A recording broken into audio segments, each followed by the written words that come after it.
Our Lady of Fatima appeared in 1917. Why that year?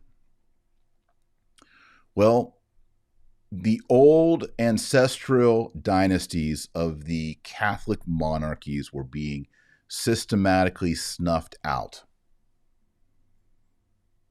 Lots of pressure on them in the 1800s. World War I, you could almost rename World War I the war to end monarchy. World War I destroyed the monarchies of Europe. You have sort of the last emperor of the Austrian-Hungarian Empire, Blessed Karl of Austria. Beautiful, holy man. At my fraternity of St. Peter Parish, we have a relic in a shrine, a little altar shrine, where a relic of Blessed Karl is with the Austrian insignia. I often kneel there and pray and say, make me a good man, Blessed Karl. Make me a father like you.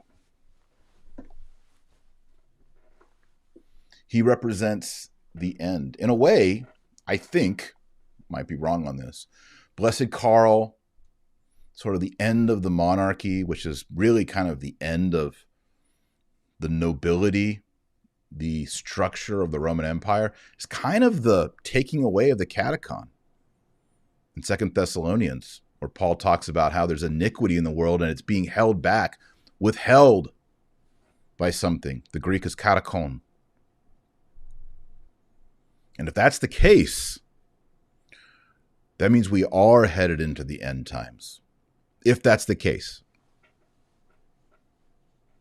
So we see sort of this dissolution of what was Europe, of what was Christendom in 1917. Remember, you go back to the starting of Martin Luther, 1517, 1521. I mean, you're at a 400-year watermark. And the structures of Christendom, the structures of Christianity and Catholicism are broken and snuffed out. And what do we get during, and on Russia too?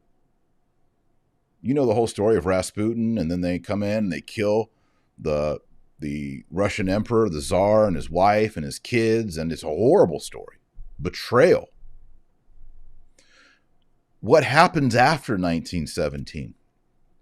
This is why Our Lady came down in 1917. We see secular states pretending to be governed by democracy, which we're learning more and more is kind of a sham.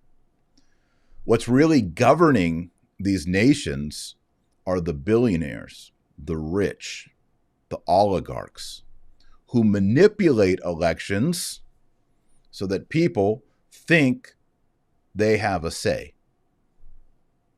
It's frustrating. This, by the way, is kind of like the synod of synodality that Pope Francis is pushing in Rome. It's just, they're calling the shots, but then they have these little synods in every diocese where everyone gets to say, well, I think the Catholic Church should be this.